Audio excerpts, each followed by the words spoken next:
Dumateng para alim, para ulama ingkang tansah kawula mulyakaken, wabil khusus panjenenganipun Abah Sahli, Mbah Mukhlisin ingkang tansah kawula mulyakaken, segenap jajaran pengurus cabang Nahdlatul Ulama yang saya hormati, segenap jajaran MWC Kecamatan Gunung Agung yang saya hormati, ibu-ibu muslimat, fatayat dan beserta banom yang hadir pada pagi hari ini yang mudah-mudahan dimuliakan Allah Subhanahu wa taala.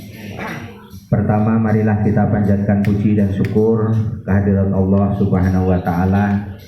Pada kesempatan pagi hari ini kita bersama-sama bisa hadir di majelis ini dalam rangka musyawarah kerja MWC Nahdlatul Ulama Kecamatan Gunung Agung. Mudah-mudahan nanti bisa berjalan dengan baik, lancar, tidak ada halangan suatu apapun. Salawat beserta salam Allah mudah-mudahan terlimpahkan pada junjungan kita Nabi Agung Muhammad Sallallahu Alaihi Wasallam. Besar harapan kita, mudah-mudahan kita kelak di yaumil qiyamah diakui sebagai umatnya dan sekaligus mendapatkan syafaatnya. Para peserta musyawarah kerja Nahdlatul Ulama yang saya hormati, sebelum saya menyampaikan, perkenalkan dulu nama saya sesuai dengan disebutkan panitia. Jabatan saya di pengurus cabang Nahdlatul Ulama adalah wakil 1, mewakili pengurus harian atau Tanfidiyah BC Nahdlatul Ulama. Kemudian Bapak Ruhan itu yang kemarin itu menjadi pengurus cabang, menjadi majelis wakil cabang di Kecamatan Butuh Putih.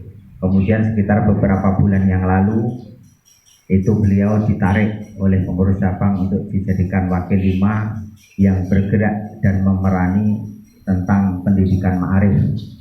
Dan kemudian di Kecamatan Batu Putih kami yang kemarin baru konferensi, kemudian ketua Tanfidiyahnya digantikan oleh Adi Chandra, jadi ada oper alih jabatan. Karena apa? Supaya di dalam pergerakan kita Nahdlatul Ulama di Kabupaten Tulang Bawang Barat bisa berjalan dengan baik, lancar, bahkan program-programnya yang saat ini sedang berjalan dengan harapan kerjasama yang baik antara MWC, ranting dan seterusnya. Insya Allah dengan berkat kita kerjasama akan berjalan dan sukses sesuai dengan harapan kita bersama. Para pengurus dan para hadirin wal hadirat yang saya muliakan, di sini yang pertama saya menyampaikan salam dari beliau pengurus cabang Bapak Yai Haji Nur Hadi. Pada hari ini beliau berada di Bandar Lampung dan saya ditugaskan untuk hadir di majelis ini. Tidak diharuskan oleh beliau untuk ngomong, yang penting saya hadir. Dan tidak ada pesan bagi beliau. Halo? Oh. Dan beliau niku mboten pesen nang kula kan napa-napa mboten pesen. Saya tanya, Pak Yai kalau saya hadir, terus saya mau ngomong apa? Ya terserah sampean bisanya ngomong apa. Ya mau ngomong NU monggo, mau di luar NU ya monggo. Ya pesen beliau kayak gitu.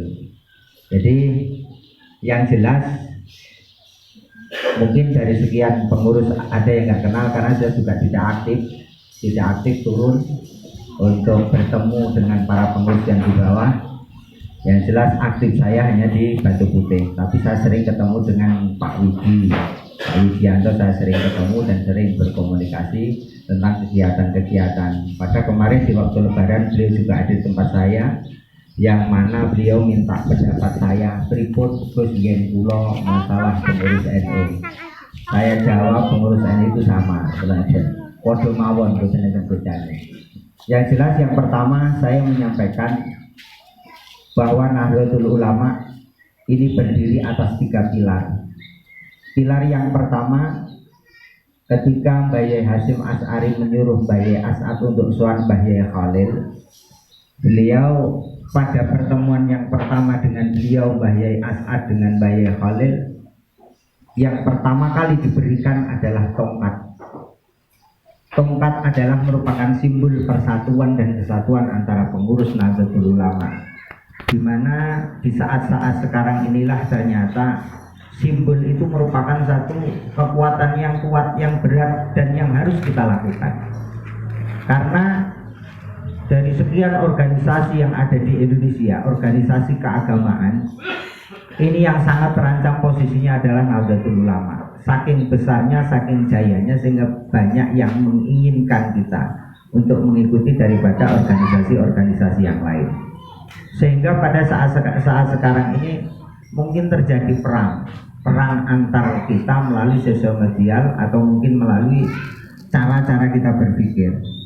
Maka oleh sebab itu, terutama dari yang paling bawah, yaitu anak ranting, yang jelas di anak ranting kenalkanlah NU lebih jauh, karena ada bahasa tak sayang maka tak kenal maka tak sayang. Mengapa orang-orang NU keluar dari NU? Karena mereka tidak kenal, maka akhirnya tidak sayang. Maka supaya lebih sayangnya NU dan melekat di hati para jamaah, kenalkan lebih jauh, kenalkan lebih mendalam, dan kenalkan lebih dekat dengan NU. Maka insya Allah ini akan menjadikan NU itu kuat. Salah satunya adalah di anak-anak ranting, yang di situ notabene-nya daripada anggota atau jamaah Nahdlatul Ulama di bawah itu sangat-sangat tidak mengenal dengan NU itu sendiri. Nah, ini yang terpenting. Terus kemudian di lingkungan daripada pengurus sendiri itu harus kita kuatkan, kita solidkan. Kita bersama, kita harus kuat erat bagaikan tongkat yang telah diberikan oleh Baye Khalil terhadap Baye As'ad, melalui Baye As'ad yang akan disampaikan kepada Mbah Hasyim Asy'ari. Ini sebelum terjadinya NU. Kemudian soal yang kedua, Mbah Yai As'ad Samsul Arifin diberikan tasbih yang dikalungkan di lehernya untuk disampaikan kepada Mbah Hasyim Asy'ari dengan wiritan Ya Jabbar Ya Qahar. Berarti Jam'iyah Nahdlatul Ulama atau pengurus Nahdlatul Ulama ini harus kuat dalam berwirid, harus kuat dalam berdoa, harus kuat dalam berzikir. Tidak hanya jadi pengurus itu hanya ngurus-ngurus saja, tapi zikirnya, wiridnya kurang kuat, maka diperkuat wiridnya. Insya Allah pengurus-pengurus Muslimat, Fatayat, Ibnu, IPPNU ataupun di Ranting dan MBC, ketika kita solid dalam berzikir, memakai tasbih, insya Allah akan kuat persatuan dan kesatuan kita. Karena kekuatan, salah satu kekuatan NU adalah doa. Terus kemudian yang ketiga ketika Mbah Yai As'ad datang lagi, soal lagi ke tempat Mbah Yai Khalil, yang diberikan adalah sangu, uang recehan.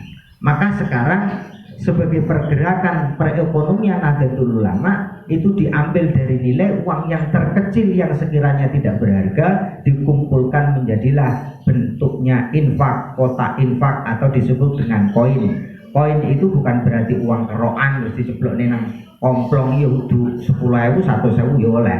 Maka jangan beranggapan bahwa koin itu adalah uang recehan. Koin adalah kotak infak, namanya koin. Maka terus terjadinya sampai dengan bagaimana cara menghidupkan NU lewat apa usaha-usaha yang lain, seperti yang saat ini dilakukan di PC Tulang Bawang Barat, penjualan obat termasuk pupuk NU, kemudian kopi NU yang bulan-bulan kemarin ada beras NU, dan kemudian usaha-usaha yang lain yang mungkin akan ada pembinaan Lazisnu atau UPZ, unit pengambilan zakat, pengumpulan zakat. Nah, ini yang mungkin akan digali, karena berita yang sampai ke saya dari Pak Yai pada hari ini ada dari Basnas. Ngerti baik. Enten apa mboten?